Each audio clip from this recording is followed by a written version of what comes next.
build the best football team in the SEC Conference. We're going to build the best football program in the SEC Conference. You have now arrived at Stadium in Gale. The kick, it's been blocked again! How about it? It's been blocked again! It's going to heat one deep down the field. It's going to be to the goal line. It's going to be gone! It's a touchdown! And the Gators have won the game! Tyree Cleveland! How about it? I can't believe what I just saw! Dropping back to throw. Pops and fires the ball over the middle. It's Dory! It's Dory! Got a touchdown! Dory got a touchdown! Oh, man! Dory's got a touchdown! Ahmad Black, in his final game as a Gator, takes it all the way home and sends Urban out the winner. You have now arrived at Stadium in Gale. Boys and girls, ladies and gents, welcome to another episode of Stadium in Gale. It's your favorite Uncle Silk. It's Dan. And Delatorre. Same course, same time. I don't know if I should say happy Memorial Day, but happy day off and remembering all the fallen soldiers. Memorial Day. How you guys feeling? Good. I am recovering. I came back from Denver yesterday after a very long week of being there, 4 days of just nonstop, just adventure. And then came out and decided that I would go out until the wee hours of the morning last night, which was just something I'm regretting today, this afternoon. No longer a spring chicken. No, I'm no longer a spring chicken. I am nearing the end. It's almost a cold, dark winter for me. You gotta bender wisely, man.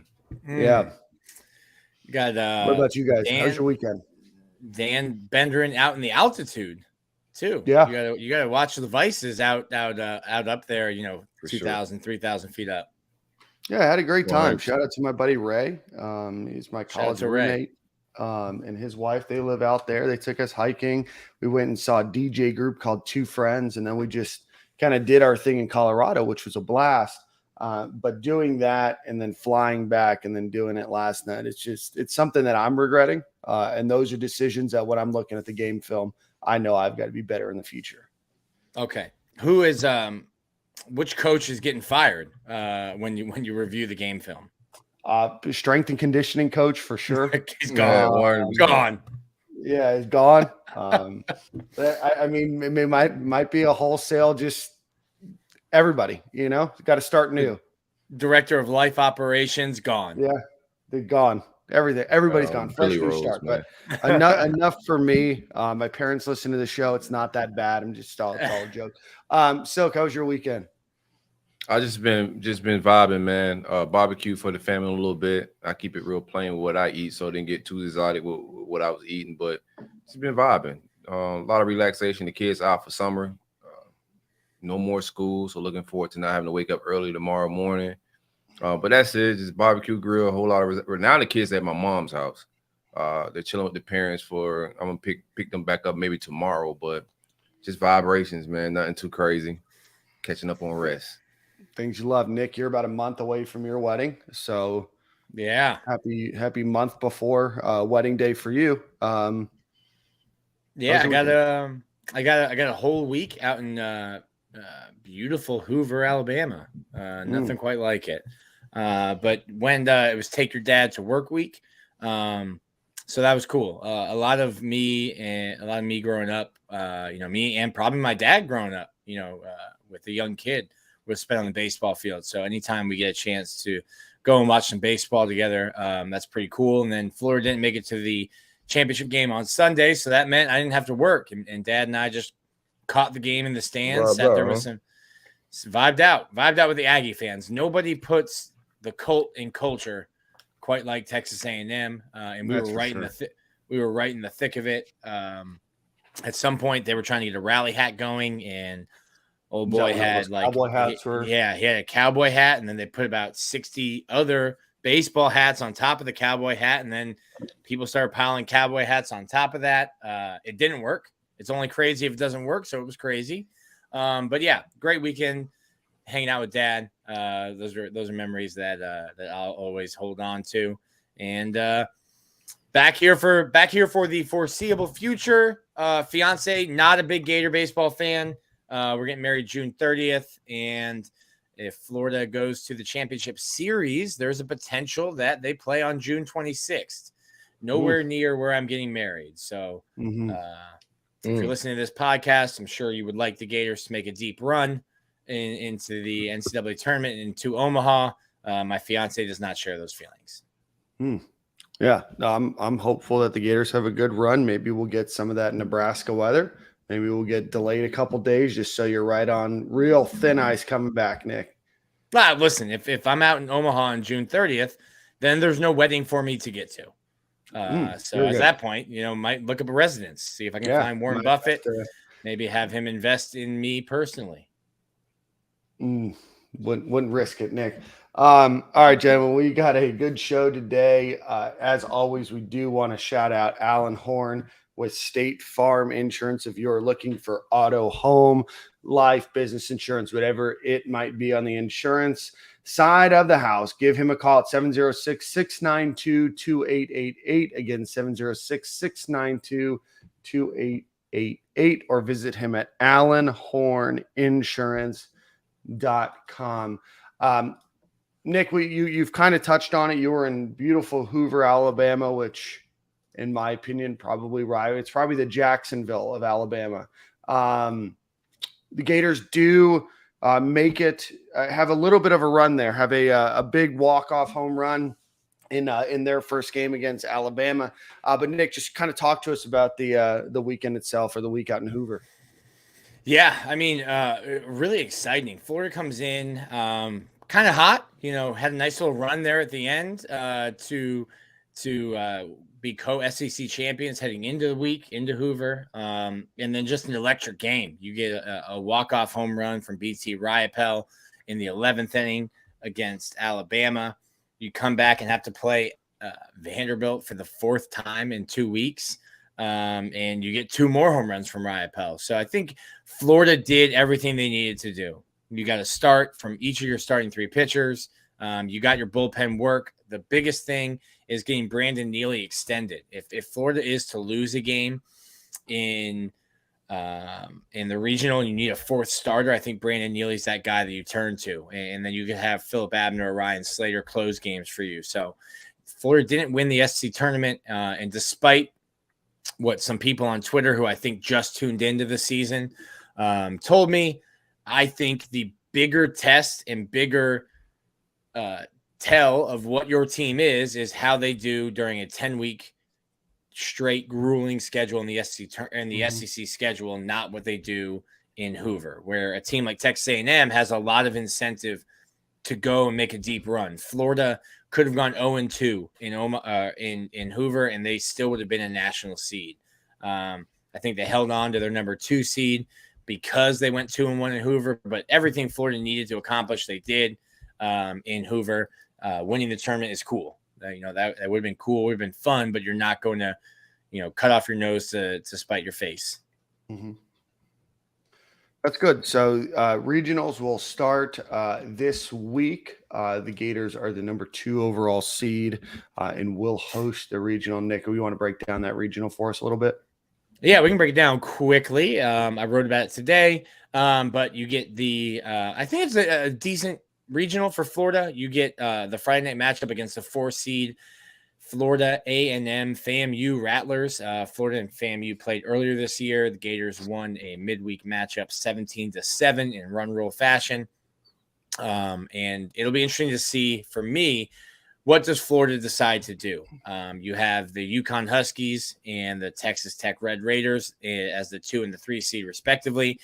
If you're Florida and you've already beaten FAMU, and there could be rain on Friday, do you throw Brandon Sproat or Hurston Waldrop and, in my opinion, potentially waste them against the 4 seed in FAMU? Or do you risk it and do you throw Jack Caglione, Tyler Nesbitt, Yoel Tejeda against FAMU and try to theoretically save your aces for better teams in UConn and Texas Tech? I'm not going to get myself in kind of USF trouble. Everyone is very good. All very respectable teams, and they've had great seasons, and I'm sure they'll do well. But do you try to hold your best pitchers for a 2 or 3 seed in your bracket for Saturday and potentially Sunday? That'll be something I'll ask Kevin O'Sullivan tomorrow when we talk to him. But Texas Tech is a team, I think, as a 3 seed, a really tough 3 seed, 39-21 in the year. Got some good arms, and they just have a bunch of ball players. We'd call them, they have a bunch of dirt bags.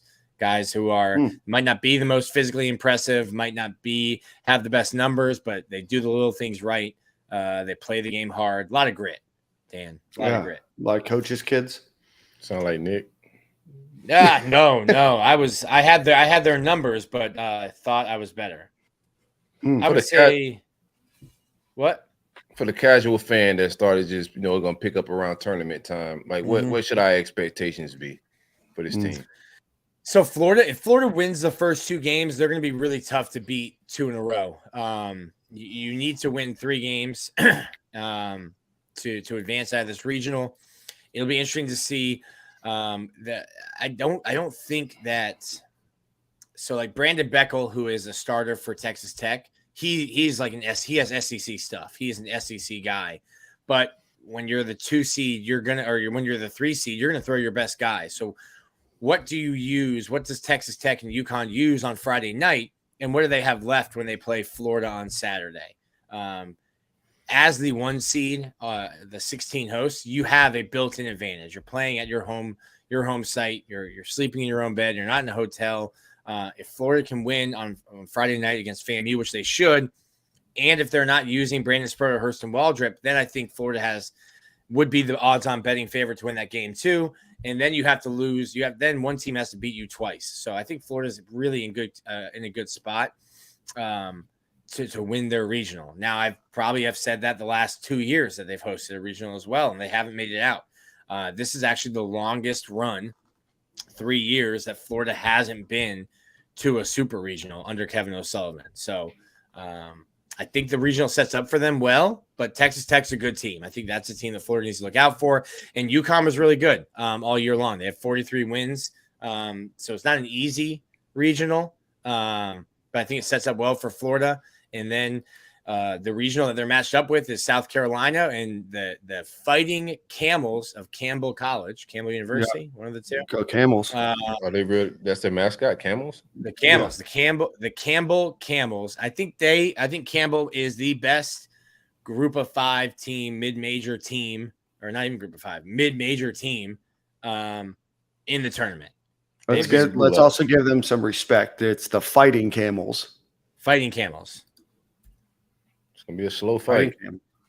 Where's this team based out of, man? That has camels as the mascot. They're in North Carolina, I believe. Boise Creek, North Carolina. Campbell University. They play in the Big South. They're the Big South. It looks like it's Boise Creek. Boise. That was my next guess. It was my next guess. Wrong again. Nick, a couple of announcements here with baseball. Before we wrap up here, this is the 12th time that the Gators have hosted a regional under Kevin O'Sullivan in the 15 years that he's been at the helm of the program. 3rd straight year. He's been 16 years, but there was no tournament in 2020. Oh, very good. So in 15 opportunities. This is the 12th time, 3rd in a row.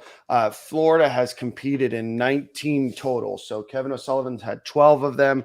And in the entirety of UF baseball before Kevin O'Sullivan, Florida hosted 7. So not a bad run for him. So Gators will play this weekend. If they win, it's the following weekend that they pick up the super regional, or does it pick up? Next weekend. So the Florida is matched up with the South Carolina regional, or I guess they call it the Columbia regional. I'd expect either South Carolina or Campbell to come out of that. But as the number 2 seed, Florida's a national seed. So they will host. So Florida's road to Omaha doesn't leave Gainesville, which is a huge advantage for them, especially, which I'll get into more, as I go through all of this. But Florida's pitching staff in particular has been much better at home on a familiar mound than they have been on the road. So great news for the Gators being a national seed and being able to stay home for the rest of the tournament until Omaha if they get there. Awesome. Well, we're looking forward to it.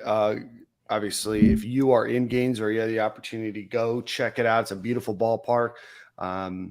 We were able to be up there earlier in the year when the Gators beat Miami. It's a beautiful ballpark. Go support them. Go support the boys, and go Gators. With that being said, let's give a quick shout out to our friends over at the Note, a name change here. Formerly the Gator Verse. We are now rocking with Gata, Gata Verse, moving forward. So go check them out. Gataverse.io is their website. Go support our student athletes at the University of Florida. They're also putting on the big tournament that ESPN, they're putting a team together, for the big tournament, the TBT tournament that is on ESPN. That's going to be headlined by head coach Matt McCall, who will be joining us next week on this program. So we'll be able to talk a little bit more. So again, go check out Gata, Gata verse.io, and go support your University of Florida athletes. Just quick programming note right now. The college men's golf tournament is going on. The Gators right now from a individual perspective. So by the time you listen to this, unless you're listening live on YouTube, it will be over. But Fred Biondi is sitting in 4th place. Ricky Castillo is in 10th place. John Dubois is in 21st place. I think that's it. Yushin Lin is in 64th place, but team overall right now did break into the top 15, which is participating right now. After today, the top 8 teams will move on from stroke play into match play. So right now the Gators sit in 5th. They are +2 on the day, +1 overall for the tournament. Pepperdine, North Carolina, Illinois, Georgia Tech, Florida, Virginia, Florida State, and Arizona State are those top 8 right now. So certainly rooting the boys on the golf course.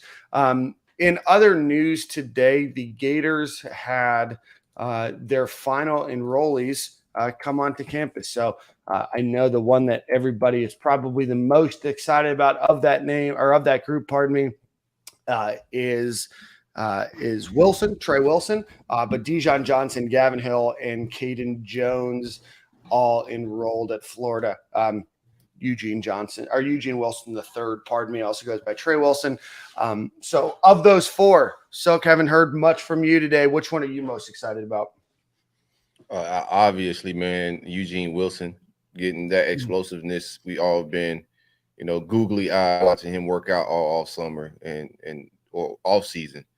I just think he's going to be a kid that's ready to play right away. I know Ricky Pearsall plays out of the slot, but with the talent that he has, it's going to be hard to keep him off the field. So I'm ready to see what the camp reports look and sound like. Mm-hmm. What do we start this fall camp? I mean, I think if Ricky Pearsall had chosen to go to the draft, that Eugene Wilson would be starting sooner rather than later in the slot. Do we think that he can make an impact right away on special teams? I need to look more into how much he did that in high school, but they've had Ricky back there for punts and kicks as well. And I think if you can get Eugene Wilson touches, speed and space, get him the ball on punt return, he's got that twitchiness to his game. If you can't get him on the field as much, because I don't know when you're taking Ricky off the field, to be honest. You put him at any wide receiver spot, in my opinion, bro. It don't separate. Like, as long as you can separate from the DB, find a spot to put him at on the field. I know it's gonna be hard to take Ricky off the field for sure. I didn't mean to cut you off. Go ahead. Sorry. No, that's all good. I think the Florida's wide receiver room is better, or I feel better about it than I did this time last year. But they're not. I don't think they're great. So if you can get Eugene Wilson at an X or a Z, I'm fine with that. I think this is a kid who, if you can scheme ways to get him the ball, I didn't love some of those screens, those wide receiver screens when they have, a three bunch and then try to screen. I didn't love that kind of stuff. It didn't seem to really work out too well, but just scheming ways to get the ball in his hands. I think he's a guy who can play right away. Yeah. Sorry, I was looking up his stats and special teams when an ad started playing. I love a good pop-up ad, a video pop-up ad that immediately just ridiculous. Just I know pop-up blockers, I get it. Just an absolutely atrocious Monday afternoon. On kickoff, he had. Let's see. This is odd. Oh, punt returns. Here we go. Kickoff return. He had 8 kick returns for 229 yards, an average of 28.6. I'm sorry, those are kickoff returns, a long of 80 yards, and then punt returns, 9 punt returns and 180 yards with a 20-yard average long of 31. So he's done some kickoff return. He's done some punt return. And in fact, Nick, he has also punted the ball twice. One went 13 yards. Legendary. One went 1 yard. Less legendary, but With a little less legendary. Multiple positions. Clearly the best player on the field if he can punt and catch the ball. So fast enough, he could probably run down and catch his own punt, especially if it's 1 yard. What do you guys think? Do you think that the Gators might go with some of these younger freshmen maybe for kickoff return? I feel like last year Florida really relied on, the same few guys because the opportunity to have an explosive playmaker was pretty limited, but you've obviously added some speed. You've added some more depth to the position. In Florida, frankly, I mean, not this year really either, but last year they certainly couldn't have, they couldn't overcompensate for injuries, right? So they were, stuck in a position where they had to put whoever else out there to kind of keep to keep some sort of explosion in the offense. I guess all I'm saying, where I'm going with this whole thing, as I talk myself into through a wet paper bag, is: do you think Florida is in a better position now on kick and punt return with these new guys coming in, so that Florida doesn't have to rely on the same couple of playmakers to do the same thing over and over? Yeah, no offense to Xavier Henderson. He just transferred to Cincinnati, but not to be rude or anything like that. But him doing jet sweeps, him doing punt, kickoff return was just not ideal.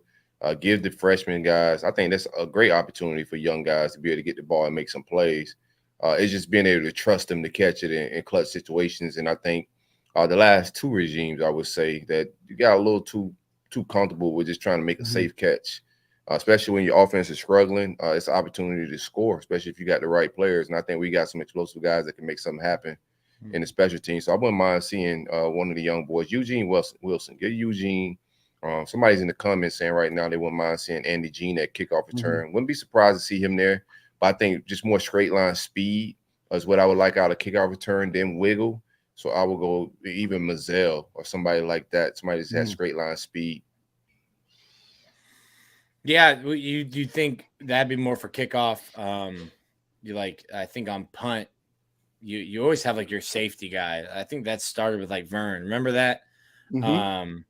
Where it was like Vern went out there with like strict instructions to just wave a hand in the air, catch the ball. Yeah. I think you might always have like a safety punt guy. But in terms of punt return, I think Ricky Pearsall has been working there. I'd like him there, but also very valuable player. Had a concussion last year at Vanderbilt. You don't need to get him hurt, returning punts 8 yards. The last thing you need is Ricky Pearsall to return a punt for 6 yards and break an ankle. I think on kickoff, I'd love to see Aiden Mizell. He's got elite speed, and it's a different kind of guy. I think another guy I'd like to see back there, maybe he was back there a little bit last year too, was Trevor Etienne. I think you have a ton of depth at running back, and if he's a guy who, with his speed and also his ability to cut and move, I think he's a guy who could play or could return kicks. And on punt, I'm having trouble getting past like just Eugene Wilson. Am I talking myself into like a Eugene Wilson or bust at punt return?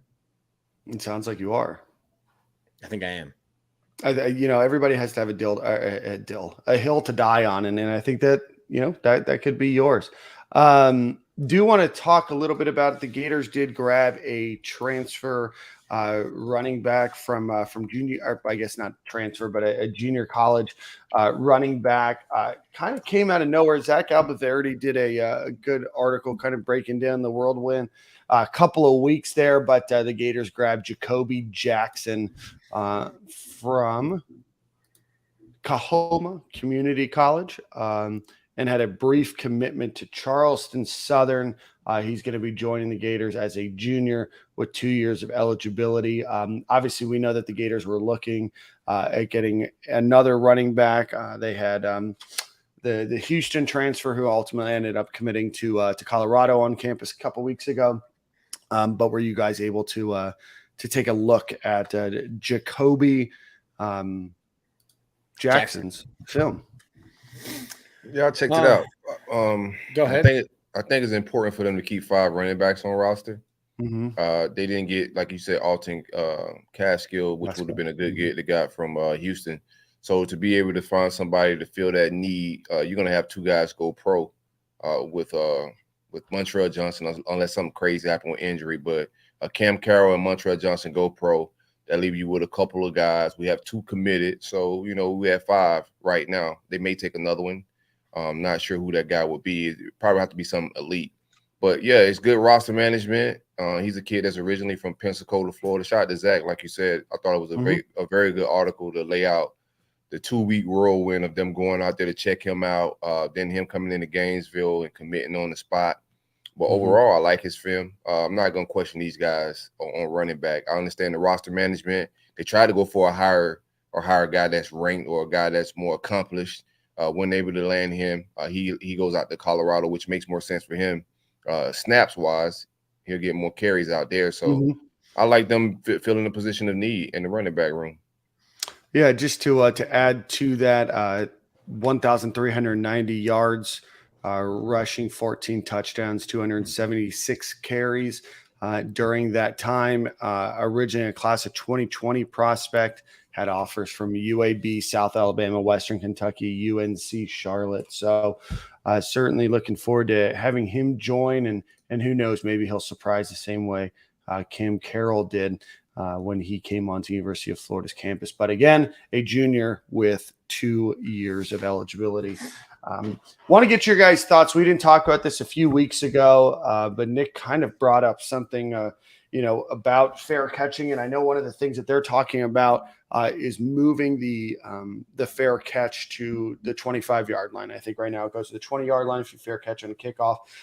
But rule changes that have come into fruition for this next upcoming season. Want to get your thoughts. They are outlawing consecutive timeouts, so no more icing the kicker. They will not be extending quarters in the end of the first quarter, end of the third quarter for an untimed down if the quarter ends on a defensive penalty, in which case they're just going to have the down clocked in the next quarter. I don't know if I knew that was a rule, but it's no longer. And then running clock. So right up until this season, obviously there's been a delay in the clock as they reset the chains. They are no longer going to be able to, or they are no longer going to do that unless it's within 2 minutes of the half or the end of the game. So any thoughts on any of those rule changes? I think it's to speed the game up a little bit. Yeah, I mean, I was very against changing all the baseball rules this year that were made to speed the game up. But then they worked, and it didn't really change the game that much. I liked the uniqueness of college with, the separation of college and the NFL, where if you got a first down, the clock stopped while the chains moved. I like that. That was a whole different dynamic to the NFL. I don't know. I mean, that is going to speed games up theoretically, but you have that in the NFL and you still have 3.5-hour games. The average game last season was 3 hours and 21 minutes. I'm sure CBS They're trying to find more time for commercials. They're not trying to, they don't care about us and the loneliness of the game. They're just trying to find more commercial breaks. Yeah. I don't think there's I don't people think that you're said going to that see and they less commercials. Yeah, I don't think you're. No. Bills got to be paid. They're Yeah, paying they got to more be paid money. a lot more now. They're They're giving out a paying lot more more money money. to have these games, so you're not going to get less advertisements. So I don't love changing that. I'm fine with the untimed down. I don't really like. I don't think it. I'm not hugely against it. I'm not going to beat the table and say they're ruining the game. I just would have preferred them to leave the clock kind of the way it is. What do you guys think about icing the kicker? I'm fine without it. The college kickers are bad. Sure. My thing is we struggled with time management. Mm-hmm. Middle eight, just ending halves, just overall time management is something that I want to see Billy improve on this year. So they added a couple more wrinkles to all of that. So it's going to be interesting to see how it all plays out. I know the analytic dudes are crunching numbers, but for a year, if it does shorten the game, I would like it this year. A team that we're not on paper supposed to have explosive offense. We may have a better defense than offense. Our run game is going to be solid to very good. So I would prefer a shortened game, and I think our game plan in a lot of these games should be to shorten it, run the ball, play defense right now on paper until I can prove and see that Murder Mercs is actually murdering things. Misdemeanor Mertz. I just got to punch. So certainly be on the lookout. Like jaywalking. Yeah, or jaywalk. It's just frowned upon. It's not even illegal. The citation, I don't even think it's a misdemeanor.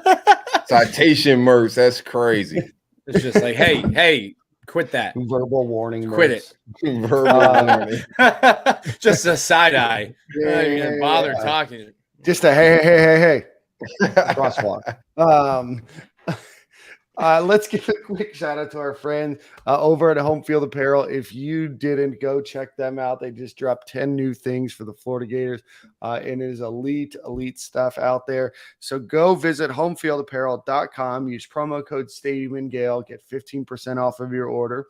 It is a one order usage, so just create a new email address. When you go ahead and take care of that at homefieldapparel.com, you're not going to find any better vintage wear with nice this soft fabric and everything else. A really good product. I wear them a lot. Saw a bunch of people out and about in Colorado too wearing them for the Buffs. So go check out homefieldapparel.com, promo code Stadium and Gale, and get all of your new Florida Gator stuff. Let's see. Austin Armstrong, Matrix Analytical, which does the nerd stuff that Silk was just talking about a few minutes ago. They do a lot with providing analytics, and Dave Bartu, he was on our show real early on when we started Stadium and Gale. I think he was in the first couple weeks, but they help with head coaching searches, staff building, recruiting, behavior analytics, that kind of stuff. Anyway, long story short, they graded the top 5 defensive coordinators for 2023, and Austin Armstrong was number 3 overall. So pretty cool. I think it's a projection. I think we're going to learn pretty quick. You're going to have, I don't know what Utah's offense will be, especially with the health of Cam Rising, probably, still TBD. But I think we're going to learn pretty quick when you get that Tennessee game. Like I'm not big on Joe Milton. I watched Joe Milton in high school.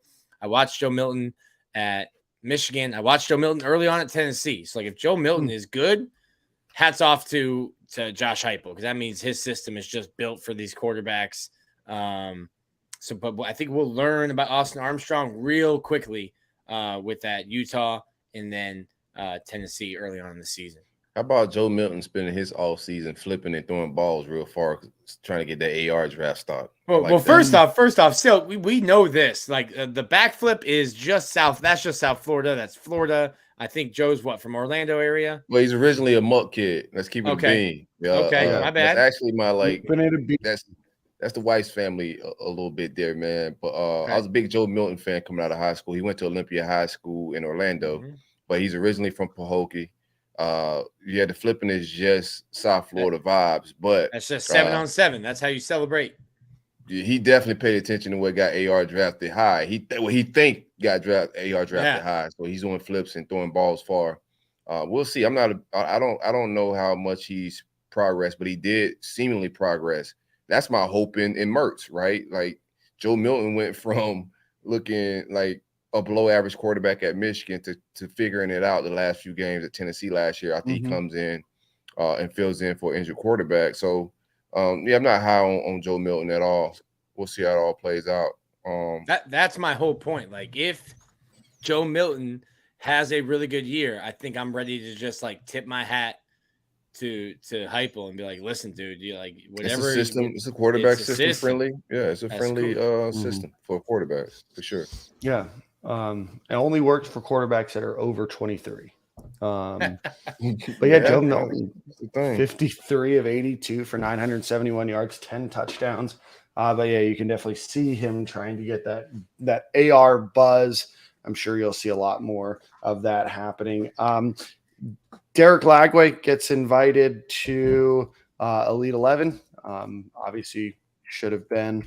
We always knew he would be there, but does get that official invite for DJ Lagway. The Elite 11 final roster. Let's see. According to Elite 11's website, 12 of the last 13 quarterbacks that have won the Heisman attended the Elite 8 regional or finals. That seems like a pretty broad stroke that they're painting there of any probably decent quarterback. But anyway, long story short, the quarterbacks committed that are going. There's 20 of them, and then I think they narrow that down to the top 11. There are 1, 2, 3, 4, 5, 6, 7.5, 8.5 SEC quarterbacks out of that 20. A couple that are uncommitted, and 2 are committed to Georgia. Let's see. Is that just typical Georgia? It was like, hey, got to get 2 5-stars every year at quarterback. They know one's going to leave. One's going to leave. We'll take 2 anyway. I was kind of surprised. I'm not scared of Georgia getting 5-star quarterbacks. I'm scared of them getting walk-ons quarterbacks. So who's their walk-on? That guy fears me. I don't know who they walk on this cycle. That's the guy that you probably want to keep your eye on. Let's see. I think we're nearing the end of the show today. There's something that just popped up on the Twitter timeline. I'll ask you guys your thoughts. What was the loudest college football game you've ever attended? The Auburn game, man. The infamous picture of me staring into the abyss. Yeah. While everybody was screaming and going crazy, and I was trying to figure out life. Shout out to my guy Justin for providing me with some vices for that day. Things were big, but things are also very slow. And I called the P. Ryan break on the run. I said, bro, just keep running the ball. We're gonna be all right. He's gonna break a big one because they wasn't respecting the run game. They had the box unloaded. And I said, bro, if he punch it, like if he hit the right lane, we could score here. And that place was rocking. So shout out to that game. Auburn, the P. Ryan year where he broke it. I think it broke some like loud records or something that year. Yeah. Some sort of something. Yeah. Some decimal thing. Nick, what about you? I was at the cock block. In the student section at the cock block. Ooh, I know it was rocking in that joint.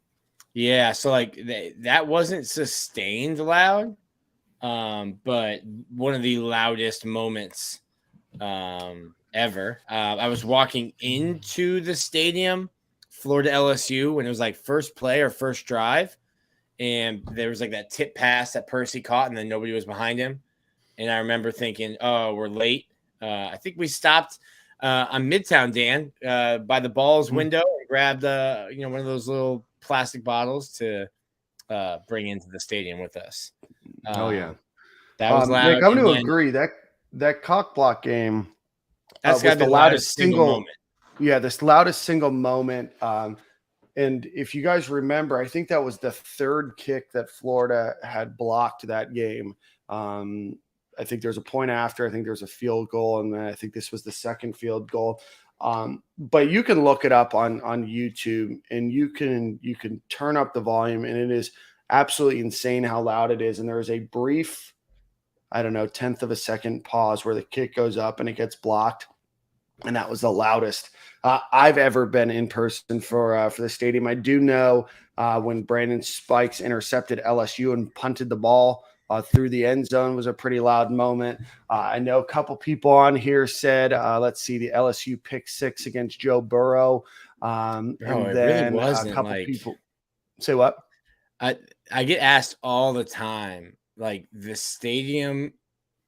I've been covering the team since 2013, so there haven't been many great moments since I've been covering the team. But going as like a college student, but those times when you and I were in college, Dan, like that was just the time to be a Gator fan. Like everything was happening.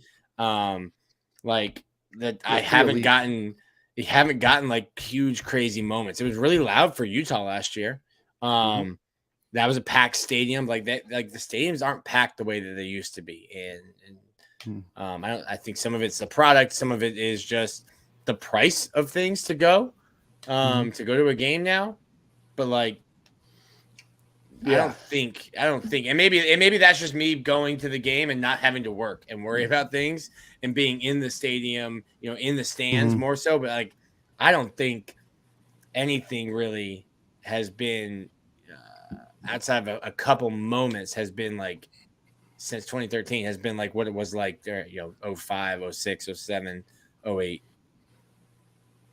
Yeah, Heave to Cleve was really loud. Antonio Callaway, Will Greer, that was really loud. I was at that joint. Yes, sir. I was at that one too. That one was rocking. I heard the following week we played Ole Miss was louder than the Will Greer, Antonio Callaway, but shout out to my man Dustin and Laura E. I was at that Ole Miss game. It was good and the crowd was loud. I don't know if like singular moment wise there was anything that was quite that loud. Let's see, the 97 FSU game was loud all night. A lot of people, I was not there, but a lot of people mentioned that. But good memory though. So that Ole Miss game was very loud. Ole Miss was ranked number 2 in the country when Florida beat them. So let's see. I tried to run it back to back weeks, but the wife was like, "No, anniversary, dog. You don't have to chill, man." I was hyped. I thought McElwain was it, man, for like a month. Yeah, we all did. We were all on the Mackle train. Yeah. Let's see. And then finally, just looking at a couple of just announcements here in post. Right now, the Gators sit 3rd in the country. I think their class is number 5 right now, but sit number 3 in the country in terms of blue chip percentage, the infamous blue chip percentage that you must have at a mandatory minimum to win a national championship. Right now, the Gators sit 3rd with 88% of their class being a 4 or a 5-star. Alabama has 100%, and then South Carolina has 89%. They do have a few more commitments than the Gators do. But sitting 3rd, if you can have a blue chip percentage of 88%, you're doing things A-okay. Before we do one final ad read, boys, any other we got to talk some recruiting, man. The big month ahead with official visits for June. Every weekend should probably be some type of fireworks, whether people showing up, a lot of visuals. Shout out to the media team. I even like the content that they put out for the official visits for the recruits. Yeah. I thought all that was dope. Shout out to the staff. Who's ever in charge of that. I don't know if it's Kevin Camps or whoever in charge of putting that type of stuff out. That was dope. But official visits on the horizon. June 2nd is the first one this weekend. PJ DJ should be flying back into town. I don't know if you got the list available, Dan, but that's something to look forward to. Should be a big month of recruitment. It ain't what it used to be as far as people committing and popping on the actual official visits. We may get one of those, but for the most part, these kids like to plan things out, on not videos, but they like to go home. Now it's business involved in committing and going to these schools. It's not just, I love the school, I'm going to commit. Now you got to figure out, the business nuances of NIL and everything else. So look forward to June. Should be a very big month for us. Yeah, I'm going to pull that up here in a moment. I do know that Chauncey Bowens has scheduled his visit, top 100 running back. Got that silk stamp, silk certified, right. Chauncey Bowens. Yeah, so 5-6-1 Chauncey official. Bowens, a guy that Florida was in on early. He committed to Florida a few months ago, but he did announce that he was going to be taking a visit to Georgia. So he's going to be doing that next weekend. I'm sorry, June 9th through the 11th, and then he will be visiting Gainesville June 16th through 18th. When he's here, they'll have linebacker Aaron Childs, defensive lineman Nasir Johnson, offensive tackle Fletcher Westfall, tight end Amir Jackson, and cornerback Wardell Mack with him on those official visits. I know that Florida is trending in the right direction. And Silk, I do have that list pulled up for June 2nd, but I know the Gators seem to be trending with Amir Jackson. Any thoughts on him? He is a 4-star tight end. Out of, I know he's from Georgia. Let me pull it up. He is from Portal High School in Portal, Georgia. Not ranked as the number 100 player in the country. I think this was a backup plan to the number 1 tight end of the country who ended up going to Georgia, but an athletic kid. Number 1 kid. I think that kid ends up. He flipped to Florida State, didn't he? He went to Florida State. Or I know they flipped to Georgia. Tight end, I know Georgia does have 2 tight ends right now. So that increases our chances with Amir Jackson. I think Russ Callaway is doing a good job with just the board. I would say it should be. I think 4 guys. I think taking official visits as far as tight ends in the next month. All right. Very good guys. Like the entire room. I want to see who pops and how many we take, because it's like Nick has said in the past. It's already a crowded room. You may have to push some guys out. But so far, so good on Amir Jackson. I think Keith Niebuhr put in a prediction for him with Florida Gators just off of that news as well, with Georgia getting 2 guys. So we'll see how it all plays out. But right now, we're in a good position. I think I don't think he was at Tennessee this past week. Miami's in his recruitment as well, so I will watch out for both of those. But I like where we're standing it right now. Coffee is for closers. We'll see Russ Callaway doing some work right now. Like you said, Silk on the board. We'll see if he gets some Nespresso. Definitely better than the last guy. I would say that, man. Put some respect. First off, put some respect on Greg Nord's name, wherever he is. I'm not talking about Nord. He's probably doing the worm. What do you think Greg Nord's up to these days? Doing the worm at a 55 plus. I just told you. A disco somewhere. He's doing the worm at a 55 plus community, man. Greg Nord is currently not coaching. No. Yeah, but shout out to Greg. Weekend of June 2nd. We're going to go run through this list here real quick. 5-star wide receiver Jeremiah Smith. We've talked about him a lot. Obviously, an incredibly good wide receiver, number 1 overall wide receiver in the country, number 2 overall recruit in the country, committed to Ohio State. But he will be visiting. We already mentioned PJ DJ Lagway. Will be visiting. Xavier Filisame will be visiting. Darius Hayes will be visiting. Both 4-star safety and linebacker, respectively. Both are committed to Florida. 4-star edge Jordan Ross will be here. Right now, Georgia and Tennessee are the favorites, but Florida's still pushing from Birmingham, Alabama. 4-star cornerback Jamari Howard, top 100 recruit.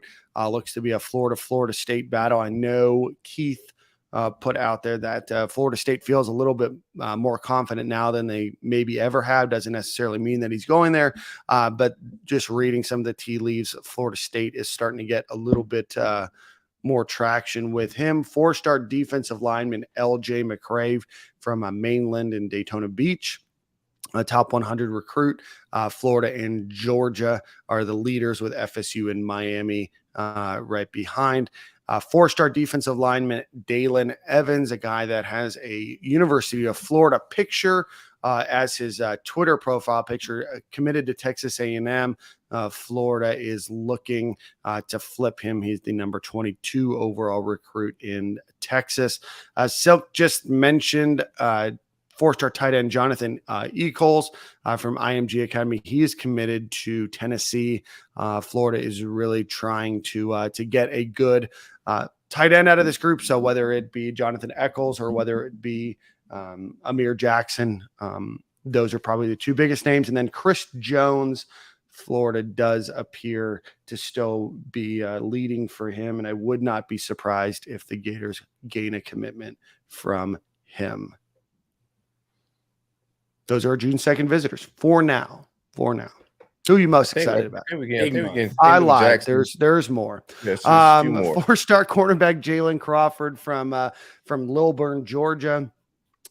Florida, Auburn, and LSU are his top 3. 4-star offensive tackle Ethan Callaway from Lake Norman High School in Mooresville, North Carolina.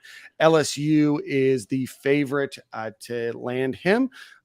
Georgia and is also recruiting him. 4-star wide receiver, Isaiah Williams, the Florida commit. He will be on campus. 4-star defensive lineman DeAndre Robinson from Jones High School there in Orlando. Florida and Texas standing out. LSU, Ohio State, and Georgia also involved with him. 3-star defensive end and edge Kendall Jackson from Buchholz. That's a name that you probably have seen pop up recently. Recently got offered by Florida and is likely the favorite. And then 3-star defensive lineman Jaden Jackson from IMG. Ohio State is the leader for his recruitment right now. Miami, Oklahoma, and Texas are involved. So those are your weekend of June 2nd visitors, official visitors. Already. The other tight end that should be visiting is Walter Matthews. He's also taking official visits to USC on June 2nd. He'll be visiting us on June 9th. But overall, I like where we at with the tight end board. Offer that went out that was very interesting, and he's gaining a lot of steam. Defensive tackle Nnamdi Ogboko. Nice. I think I got that right. He's out of North Carolina, originally from Nigeria. I'm going to go with your Jonathan. Oh, sorry. Jonathan Eccles' sister. Shout out to Brandon Connell in the chat. Jonathan Eccles' sister played softball for the University of Florida. Speaking of which, can't break the news, but stay tuned. There is an exciting Florida Gators softball player, alum, that will be around the program in the not too distant future that I think you all will be excited about. Back to recruiting. Any thoughts on any of these visitors? Who do you think is most likely to pop? I got your man Dalen Evans, the commit that's out of Texas A&M right now, defensive lineman. He has a relationship with his profile picture on Twitter is a Gator picture. He has a relationship with DJ Lagway. It's been brewing for a little bit, so I got him. Maybe the Buchholz kid. Shout out to my man Kendall Jackson. He may be a guy, but he may want to take his visits as well. But he's local, so I wouldn't mind putting him on commit watch. Trying to think. That's all I got right now from the official visits that we got going June 2nd. I like guys that. may pop. I think Chris Jones is a guy that could pop for Florida as well. The 4-star linebacker. But again, kind of like Silk said, I think that you're going to have a lot of these guys taking, similar to what Chauncey Bowens did, and, kind of taking these trips multiple weeks in a row and then probably trying to close it down before the start of the senior year. I don't expect a ton of commitments right now, but I do think of this list. Obviously, you have the guys that are already committed on campus. I think that Florida's trending still for Jamari Howard. I think that Florida's trending for LJ McCray. I think they're trending for Dalen Evans. I think they're trending for Chris Jones.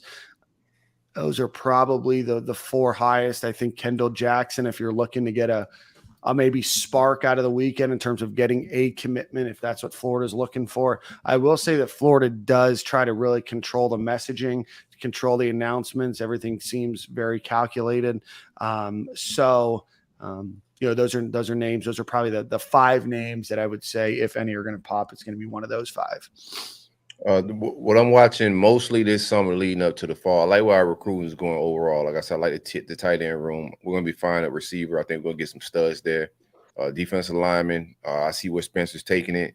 I think we're going to be fine there. Offensive line, I want to see what Rob Sell and Stapleton do. They got to take it up a notch. Ethan Callaway is a guy that's visiting. I don't know what his timeline decision-wise is. And we have the West Paul kid. A lot of good 4-star blue chip offensive linemen coming on campus. We need to land more of those bodies. We got 2 guys recruiting that spot. So I do got my eyes on their recruiting and see how we look before the games kick off this fall. So that's what I'm watching. Yep. Just looking here, the weekend of June 9th, right now, Miles Graham will be here. 4-star linebacker Aaron Childs will be here. That's a Florida, Michigan, and Maryland battle for the number 2 overall player in Maryland. 4-star tight end Walter Matthews. Florida is the favorite right now on the on-3 RPM. USC, the school out west, is the other one in the top 3 there, our top 2 there. 4-star wide receiver TJ Moore. I know that Florida is leading for him as well. 4-star wide receiver Chance Robinson. He verbally committed to Miami a few weeks ago. I know Florida's still recruiting him hard. 4-star safety Zay Mincy from Mainland. I do think that Florida will probably get his commitment in the month of June as well. And then 4-star offensive tackle Michael Uni, who's looking at Alabama, Clemson, Georgia, Michigan, and Florida. And then a bunch else for the rest of that week. We can talk about it more next week. Any final thoughts before we get on with the show? Big month. No, big month, Big man. month. Scrap up. I want to see the average, that star average, stay where it's at or get higher. We got one of the best averages in the country, so we're bringing in quality players. But, we got to win some of these battles. We're going to be running up against Georgia. Florida State got a lot of steam. Kowalski Abram is a receiver. I think we probably flip from them as well. I know from their end, he hasn't visited them in almost a year. So, it's a kid Visited that we, I think who? I'm sorry? Florida State. He's a Florida State commit right now.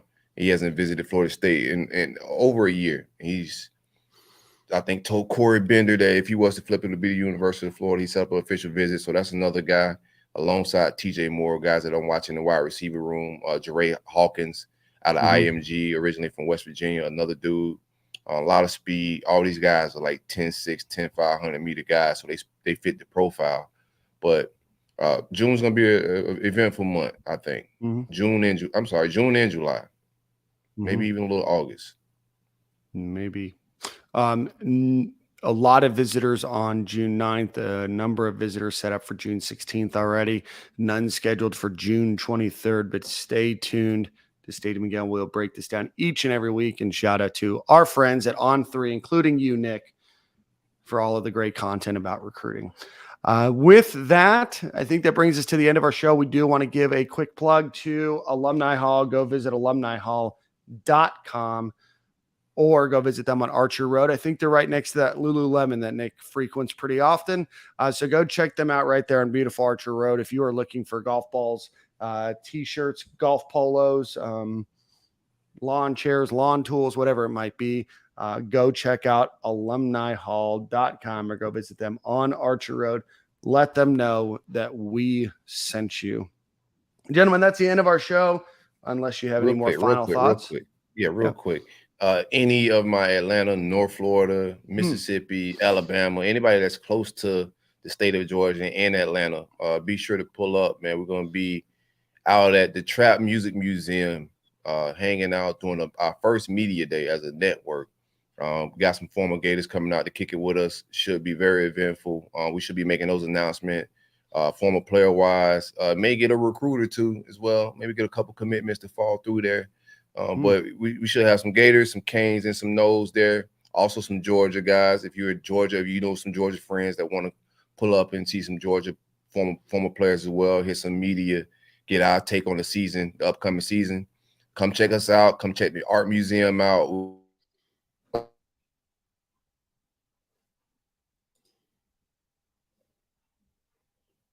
We lose him? I think so. Yeah, I think we lost him. Lagging. Go check it. Oh, there he is. Maybe I'm lagging, but yeah, definitely pull up on us. We're going to be in Atlanta kicking it. Music, drinks, food, art museum, football. We're going to continue to blur the lines of sports, coaching, and vibes. Bro, shout out to Brandon Connell. Miles Graham's pulling up, basically producing the show today. Fact check, adding stuff in. Fact check. Non-paid producer commentary. Brandon. Shout out to Brandon Connell. Salute. Appreciate it. Big fan of the Brandon, program. Big friend of the show. All right, gentlemen. I think You've got song of the week, Daniel. I do have Song of the Week, but do go visit the Trap Music Museum. It's really cool. And we were up there a couple of years ago. Silk and I did we had a great time. We had a great tour. We had a great commentary. We had a great live show. It just went missing. It just fell off the face of the earth. We paid for multiple hotel rooms. Guys didn't even stay in. Just an absolute shit show of an experience from a content perspective. But the Trap Music Museum itself was incredible. We were doing shots behind the bar. I don't know. It's a cool establishment. So, Silk, what's the date again? July 6th, Thursday, July 6th. We hanging out. Thursday, July 6th. Go check it out. I have the Song of the Week. Let's see. I do want to give a quick shout out to two friends. I saw them at Red Rocks on Thursday. Just an absolutely incredible show. Go check them out. They do DJs. They're DJs, pardon me. They do these things called big booty mixes, and that's how they became really popular. So good stuff. But sounds like the trap house kind of music.